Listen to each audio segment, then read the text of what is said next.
See, in this video, we'll continue the chapter Electric Charges at Rest. In my previous video, I had taught you about like and unlike charges. Positive और negative charges होता है. Like charges एक दूसरे को repel करता है, जिस तरह से मैग्नेट का जिस तरह से मैग्नेट का पोल्स होता है, नॉर्थ लाएंगे तो रिपल्शन होगा. ठीक उसी तरह से चार्जेस भी, like charges repel each other and unlike charges attract each other. इन सब के बारे में पढ़े थे. नेक्स्ट टॉपिक है charges are always produced in pairs. अगर हम लोग किसी भी चीज़ को रब करते हैं तो किसी चीज़ में अगर पॉजिटिव चार्ज आ रहा है तो इसका मतलब दूसरे चीज़ में नेगेटिव चार्ज आता है. जैसे ग्लास रॉड को हम लोग सिल्क के साथ रब कर रहे थे, तो ग्लास रॉड में जब पॉजिटिव चार्ज आ रहा है इसका मतलब नेगेटिव चार्ज सिल्क में आ रहा है. इसीलिए बोला जाता है charges are always produced in pairs. जैसे यहाँ पर as we already know that an ebonite rod is known to get negatively charged when it is rubbed against flannel. ebonite rod को flannel के अगेंस्ट रब करते हैं तो रॉड में नेगेटिव चार्ज आ जाता है, इसका मतलब फ्लैनल में पॉजिटिव चार्ज आता है. एक प्लास्टिक स्केल को अगर हम लोग घसते हैं तो अगर उसमें पॉजिटिव आ रहा है तो दूसरे में नेगेटिव आएगा. इस तरह से होता है. कैसे प्रूव किया जा सकता है? See, if they are simultaneously brought near tiny pieces of paper, the combination does not attract.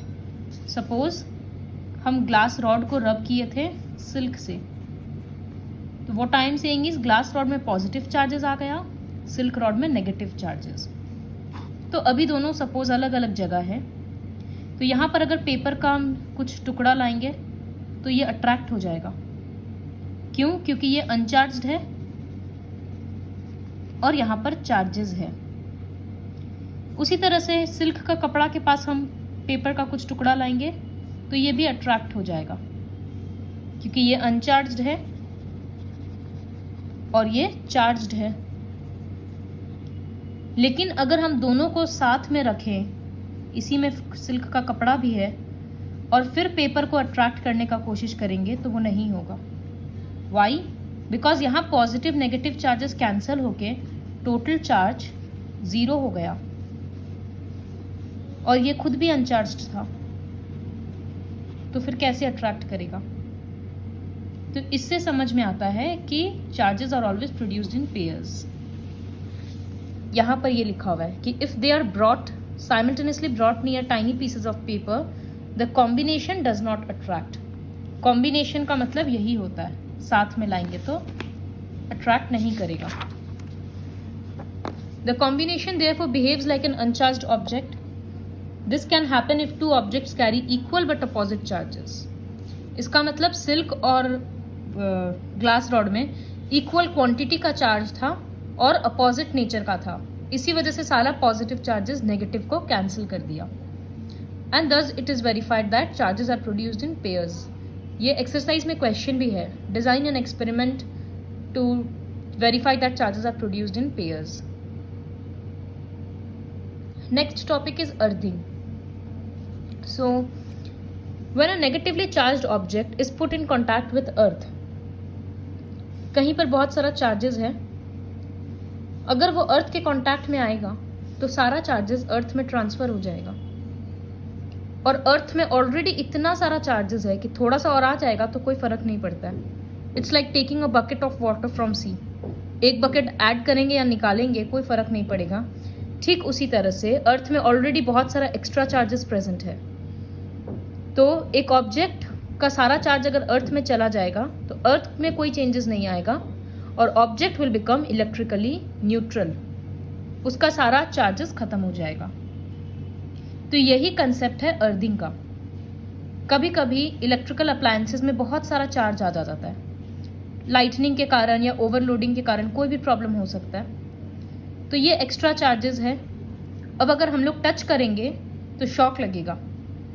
इसी को अवॉइड करने के लिए इलेक्ट्रिकल सॉकेट्स में बोर्ड में एक ग्रीन कलर का वायर होता है जो अर्थ से कनेक्टेड होता है. तो ये क्या करता है, जितना भी एक्स्ट्रा चार्जेस आता है वो ऑटोमेटिकली अर्थ में ट्रांसफर करते जाता है. तो इसी प्रोसेस को अर्थिंग बोलते हैं. ये प्रैक्टिकल एप्लीकेशंस में बहुत यूजफुल होता है। We always earth the metallic body of all electrical appliances and devices to avoid us from possible electric shocks. Next is methods of charging up. किसी ऑब्जेक्ट में अगर चार्ज लाना है तो क्या तरीका है? सबसे पहला प्रोसेस होता है फ्रिक्शन का।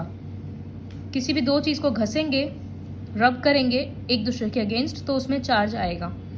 जैसे स्कूल में स्केल जब हम लोग अपने हेयर से रब करते हैं, हेयर के अगेंस्ट, फिर स्केल से पेपर अट्रैक्ट हो जाता है। That is because when scale is rubbed against our hair due to friction, charge originates in that scale. तो फर्स्ट मेथड ये है। जैसे हीटिंग के लिए था ना, रब करने से आ जाता था, उसी तरह से चार्जिंग बाय कॉन्टैक्ट और कंडक्शन। अगर कोई चार्ज्ड ऑब्जेक्ट है, सपोज यहां पर पॉजिटिव चार्जेस है, टच करेंगे तो ये कुछ पॉजिटिव चार्ज इसमें ट्रांसफर हो जाएगा। तो ये मेथड होता है कॉन्टैक्ट और कंडक्शन का, जहां डायरेक्ट टच से ट्रांसफर होता है। तो ये एक एक्टिविटी है जो बहुत ज़्यादा इम्पॉर्टेंट है। इसमें क्या है कि टेक अ वुडन स्टैंड और इस तरह से पिथ बॉल या थर्मोकोल बॉल को सस्पेंड किया गया है। इसके बाद एक ग्लास रॉड लिए और एक सिल्क का कपड़ा के अगेंस्ट रब कर रहे हैं। तो ग्लास रॉड में कौन सा चार्जेस आ जाएगा? Positive charges.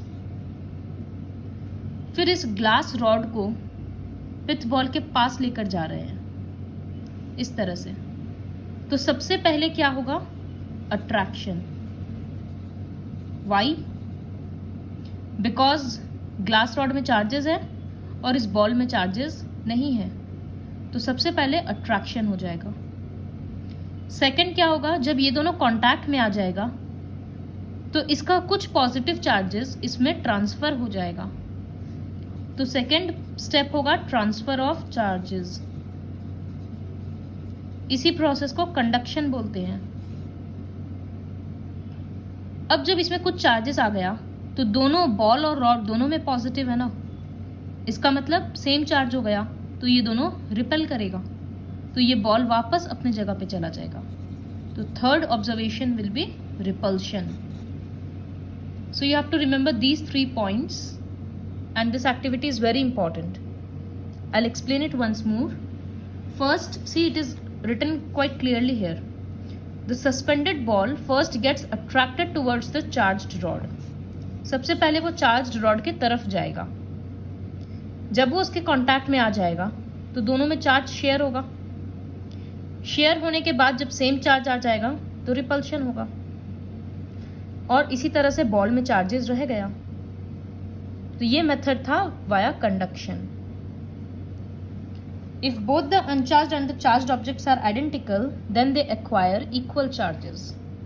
इसका मतलब क्या होता है? अभी तो यहाँ पर पॉजिटिव, सपोज इसमें 10 पॉजिटिव चार्जेस था, तो टच होने के बाद कितना पॉजिटिव चार्जेस इसमें आएगा वो डिपेंड करेगा कि ऑब्जेक्ट का साइज कितना बड़ा है, कितना छोटा है, उस तरह से, और मटेरियल किस तरह का उस पर डिपेंड करेगा। लेकिन सपोज यहाँ पर एक दूसरा ग्लास रॉड रहता तो दोनों में चार्ज इक्वली डिवाइड हो जाता, 5 पॉजिटिव चार्जेस, क्योंकि दोनों का लेंथ, ब्रेथ और नेचर ऑफ मटेरियल सब कुछ सेम है, इस वजह से। So this is all about conduction, charging by conduction. Now coming to the third method. उसके पहले देखते हैं इलेक्ट्रिकल इंडक्शन क्या है। बहुत सिंपल वे में पहले समझाएंगे। देखो यहाँ पर एक बॉल है, सपोज इसमें पॉजिटिव चार्जेस है।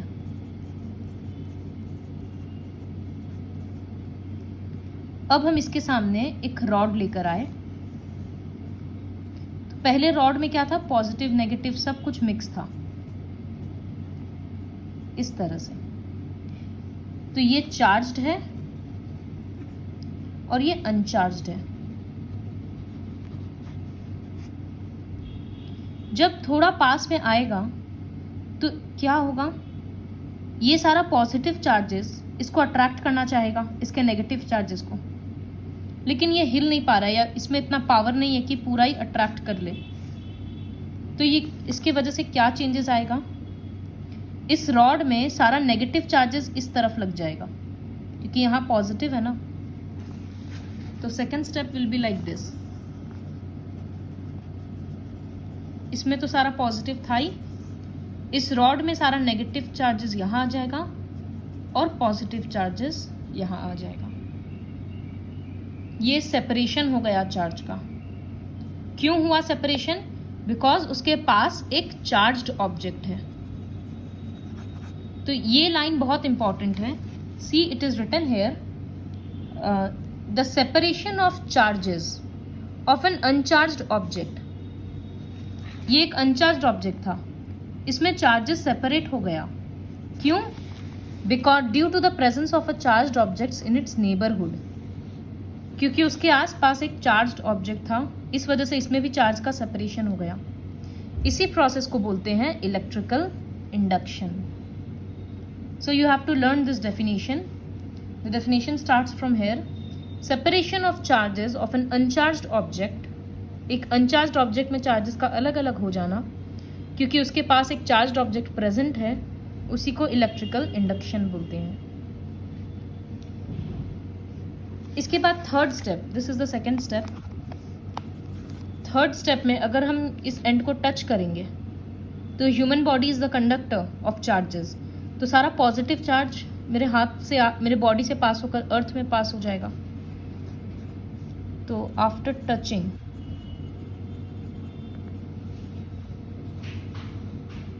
इस रॉड में सिर्फ नेगेटिव चार्जेस आ जाएगा।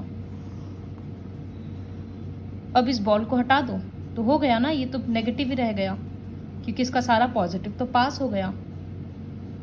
तो ये अनचार्ज्ड ऑब्जेक्ट से हम लोग शुरू किए थे जिसमें सब कुछ मिक्स्ड था, और अब इसमें नेगेटिव चार्ज आ गया। इसी को बोलते हैं चार्जिंग बाय इंडक्शन। टच नहीं किए एक बार भी, ये बॉल और ये एक बार भी कांटेक्ट में नहीं आया, फिर भी अपोजिट चार्ज आ गया। तो कंडक्शन में क्या होता था, टच करने से हो रहा था और सेम चार्ज आता था। अगर पॉजिटिव रॉड टच कर रहे हैं तो बॉल में भी पॉजिटिव, नेगेटिव है तो बॉल में भी नेगेटिव। लेकिन इंडक्शन में क्या होता है, टच तो होता ही नहीं है और अपोजिट चार्ज आता है। मतलब पॉजिटिव बॉल था तो ऑब्जेक्ट में नेगेटिव चार्जेस आया। यहाँ नेगेटिव से शुरू करते तो यहाँ पर पॉजिटिव आ जाता। ये बुक में बहुत अच्छे से पॉइंट टू पॉइंट लिखा हुआ है और फिगर भी दिया हुआ है। सी, एक पॉजिटिव रॉड है और स्फीयर है। जब पास में है तो चार्जेस का सेपरेशन हुआ, फिर टच करने से सारा पॉजिटिव चार्जेस खत्म हो गया तो सिर्फ नेगेटिव बचा। अब इस रॉड को हटा देंगे तो पूरा बॉल में नेगेटिव चार्जेस इवनली स्प्रेड हो जाएगा। तो ये 5 स्टेप्स है और उसके साथ रिलेटेड फोटोज है। See, it is written, this means that if we want to give a positive charge to an uncharged object, we need a negatively charged object.